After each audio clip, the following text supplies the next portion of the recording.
You are not vanishing. You are answering a call that most rooms can't hear. From the outside, it looks like distance, fewer parties, fewer posts, fewer yeses said too fast. From the inside, it feels like oxygen. You have not grown cold, you have grown precise. Joseph Campbell would say, you have moved from the crowded marketplace of the ordinary world to the first gate of departure. You are not rejecting life. You are rejecting the transaction where your attention buys approval, and your mornings are spent as small change. The call to adventure is not a trumpet. It is a hairline crack across a perfect day. Work still pays, the timeline still scrolls, the kitchen still warms, yet a sentence keeps visiting without knocking. There is more life available than this. You feel miscast in your own schedule. You laugh on cue and discover your voice stayed in your chest. You promise yourself a quieter month and watch your calendar refill itself like a trick glass. This is not failure.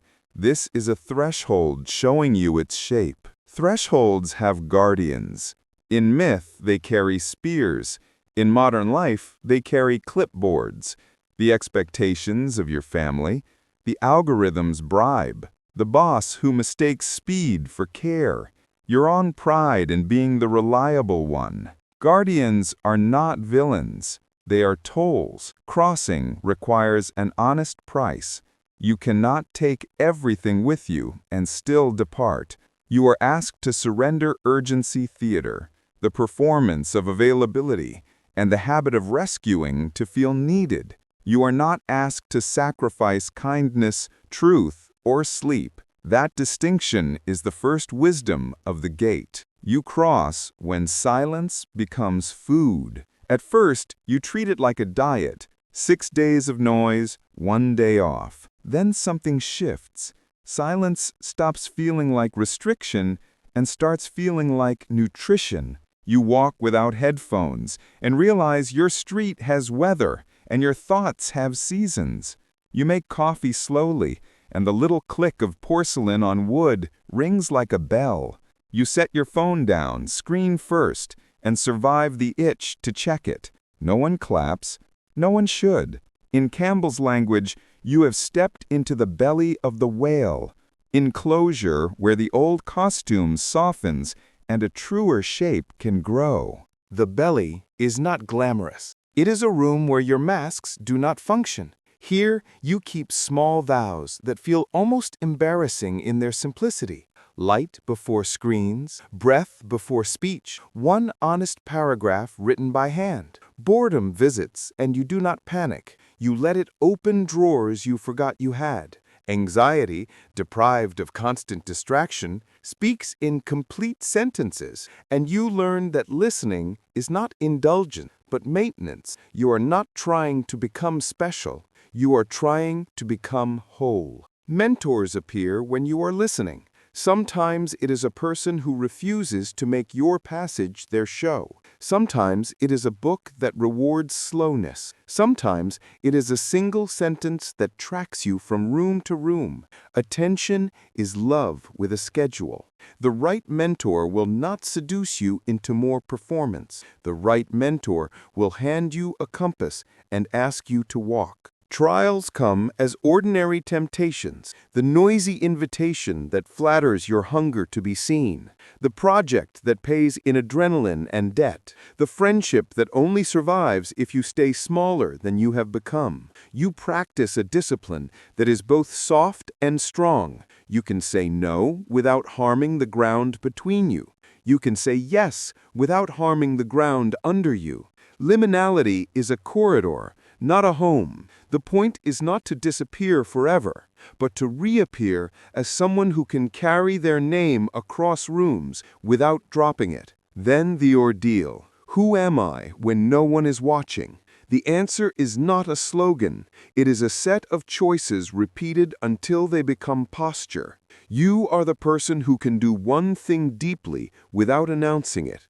You are the person who can leave a conversation with your soul still inside your body. You are the person who recognizes when a room asks for your gift and when it asks for your health, and can tell the truth about which you will give. Apotheosis is not fireworks.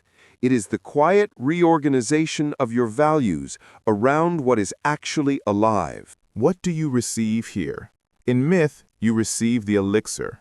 In modern life, it comes as three things you can carry: presence, boundaries, and craft. Presence, attention that lands and stays. Boundaries, love that returns tomorrow because it did not spend itself proving itself today. Craft, the work that can survive an audience because it was built to survive you.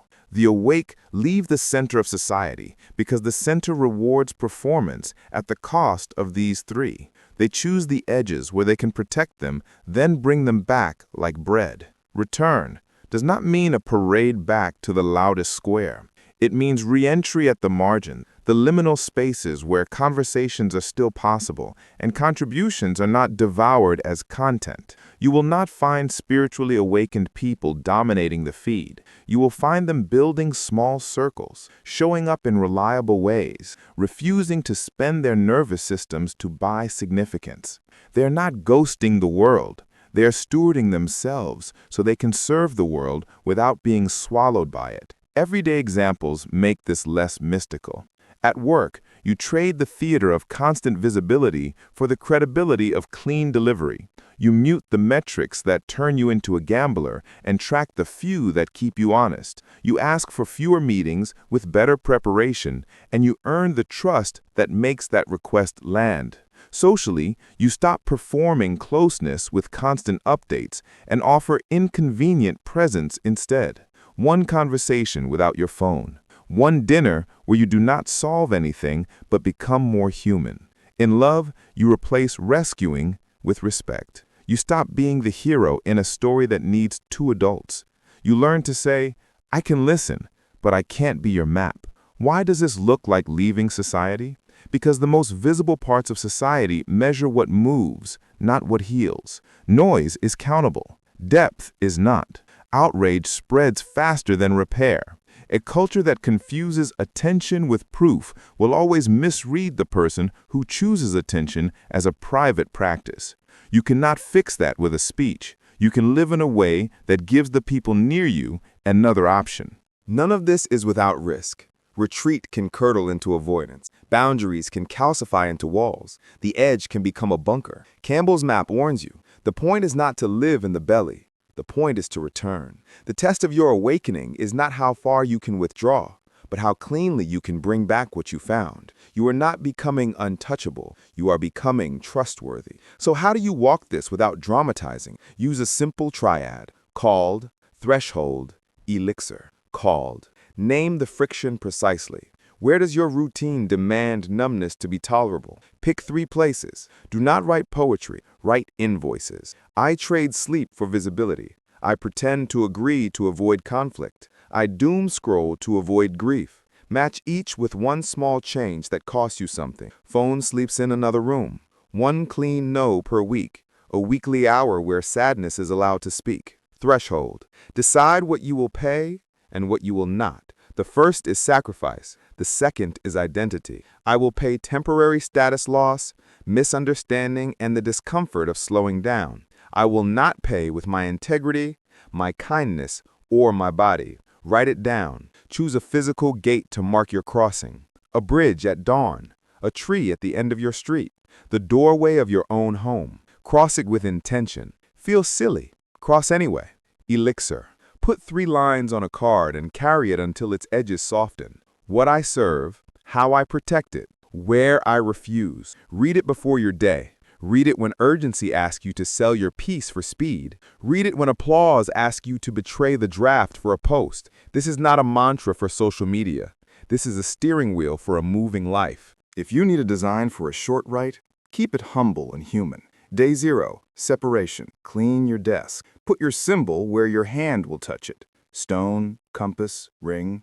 Tell one witness what you're doing, not to get permission, to make an anchor in the world. Days 1 through 3, liminality. Morning, 10 minutes of silence, 1 page by hand, read your card. Midday, one 90-minute block without notifications on work that matters even if no one sees it. Evening, one slow meal or walk, one conversation that asks better questions than, "How was your day?" Across these days, practice 3 refusals. No to scope creep in live time, no to urgent without evidence, and no to just checking loops that bleed your focus. Expect temptation to turn your rite into content. Do not. Let it be small, private, real. Day 4. Return at the edges. Bookend your witness with a 15-minute check-in. Translate your 3 lines into 2 edge rules the world can feel. Availability windows, fewer platforms, deeper presence. 1 weekly deliverable you would keep even if unseen. This is not asceticism. This is stewardship. What changes when you live like this? Not the news cycle, not your species. You change your posture. You start walking into rooms with a center that travels with you. You become slow enough to hear the difference between a request and a demand. You become strong enough to say yes to what would have scared you and no to what would have flattered you. You stop asking the center of society to feed you and start carrying food to its edges. You will forget. Begin again. Campbell's journey is not a straight road. It is a spiral staircase that revisits the same orientations from better vantage points. Each time you depart, you will feel less guilty. Each time you are initiated, you will dramatize it less. And each time you return, you will leak less performance and carry more grace. The world does not need your constant presence. It needs your reliable essence. If you want a single proof that you are not merely escaping, use this. Does your circle become steadier when you are around? Does your work stay kind when no one is watching? Do your boundaries protect love instead of punishing it? People who leave society to win disappear into mirrors. People who leave the center to serve the edges return with bread and a chair. You are not leaving because you hate the crowd. You are leaving because you finally understand what you owe it. Not your adrenaline, not your compliance, your clear attention, your honest craft, your steady presence. Those cannot be grown under fluorescent urgency. They are grown in the quiet soil of a life that has decided what it serves. So take the walk. Cross the small bridge at dawn. Read your 3 lines softly. Spend your day like breath, not like coins. Build your weeks around depth, not display. When the square calls you back, go on your terms for your proper duration with your name attached. Then leave early enough to keep loving it tomorrow. This is why spiritually awakened people are leaving society as it is measured. They have stopped asking the loudest room to tell them who they are. They have started practicing the old map in a new century: departure, initiation, return. They are not gone. They are at the edges, turning silence into bread, boundaries into kindness, craft into trust. When you are ready, join them, not to vanish, but to come back carrying something that lasts.